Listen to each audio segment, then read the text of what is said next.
what's up guys, I'm Chris. And I'm Christian. And today we're going to talk about the Pirates of the Caribbean series and its involvement in the gaming industry. Yeah, Chris, did you know that there have been 12 various games based on the ride and on the movies, spanning across 12 various platforms, all the way from the NES to the 3DS? No way, dude! Yeah, and there's also been an online MMO, so for all you computer geeks out there that would like to get your pirate on your PC. I've been fortunate enough to own 6 of those games, but today we're going to show you 4 of those awesome titles spanning from the PlayStation 2 to the Xbox 360 and Nintendo Wii. And we're going to start off today with Pirates of the Caribbean: The Legend of Jack Sparrow for the PlayStation 2.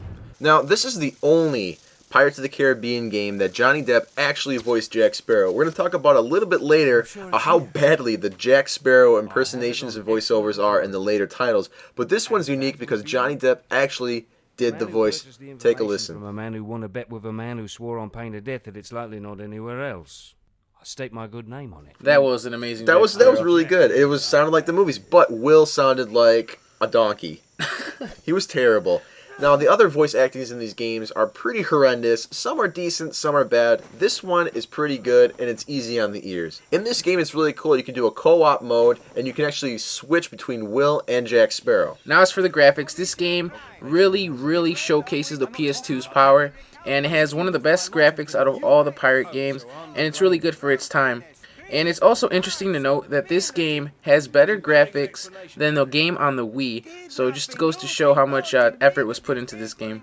As for the story, this game takes place between Pirates 1 and Pirates 2 as a mini-adventure between Will and Jack. You do, however, play through some of the scenes in the first movie, but they're based on Jack Sparrow's vision. It's like Lion King 1.5 when you see the Lion King through Timon and Pumbaa's eyes. This is Pirates of the Caribbean 1 through Jack Sparrow's eyes. But it's fun to play what's in Jack's mind. Alright, Chris, thanks for that. And that brings us to Kingdom Hearts 2, also for the PS2.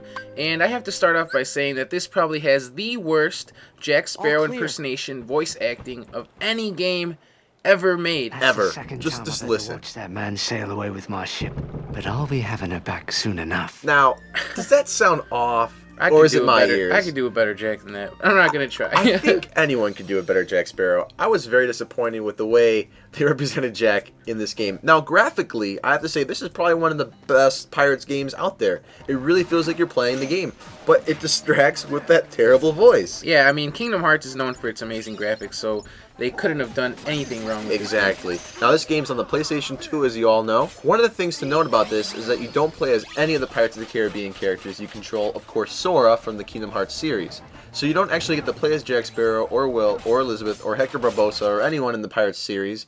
But they do follow you around, you do get to talk to them, and you do get to play in very familiar places like Port Royale and the Black Pearl. So although the game is loosely based off of the events of the Curse of the Black Pearl, there are some things that are changed in the game, so it makes sense with the Kingdom Hearts storyline. On to the next Pirates of the Caribbean game called Pirates of the Caribbean at World's End. Came out in 2007, and I actually have the Wii version and the Xbox 360 version. What's cool about this game is that you can play through the events of Dead Man's Chest and then at World's End. I guess they did this because both movies came out only a year apart and they wanted to bundle both movies into one game. Alright, so let's start with the Wii version. Right off the bat, you can tell that the Wii version has probably the worst graphics out of all the games, considering it's one of the next-gen consoles. And that was probably because the Wii version of the game was a port of the PlayStation 2 game that was also released in the same year, which is kind of sad because Xbox 360 and PS3 always get the better cut. As for controls, you're going to have a pretty sore arm, waggling and throwing your arm back and forth, trying to get Jack Sparrow to swing his sword.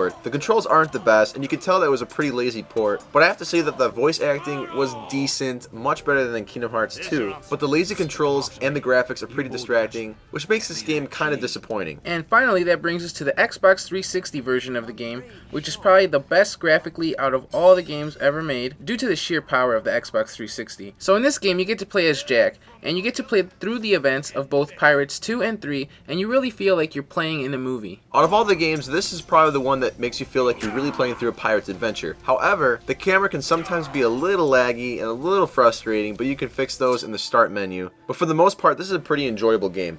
Now, if you want to have a true pirate's adventure and you really want to feel like you're playing through the movies, look no further than LEGO Pirates of the Caribbean, the game. Out of all of the games, LEGO Pirates of the Caribbean really grasps all 4 movies and puts them into one really cool presentation. Although they're brick, you really feel like you're playing as Jack Sparrow, Will, Barbossa, Davy Jones, Blackbeard, Angelica, whoever from the Pirates series. This is a really good representation and it really feels like you're playing a Pirates movie. Yeah, and I also really like the split screen, even though some people tend to not like it.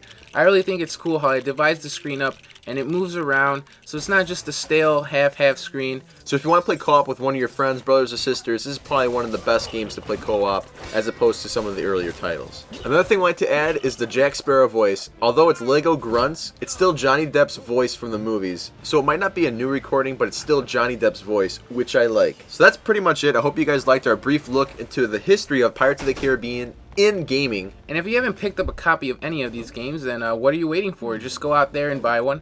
And I also recommend you to watch all the movies because that always helps. So thanks again, guys. Check out some of our other videos. Rate, comment, and subscribe. I'm Chris. And I'm Christian. And you've just been Chris Cross. Peace out, guys. Peace.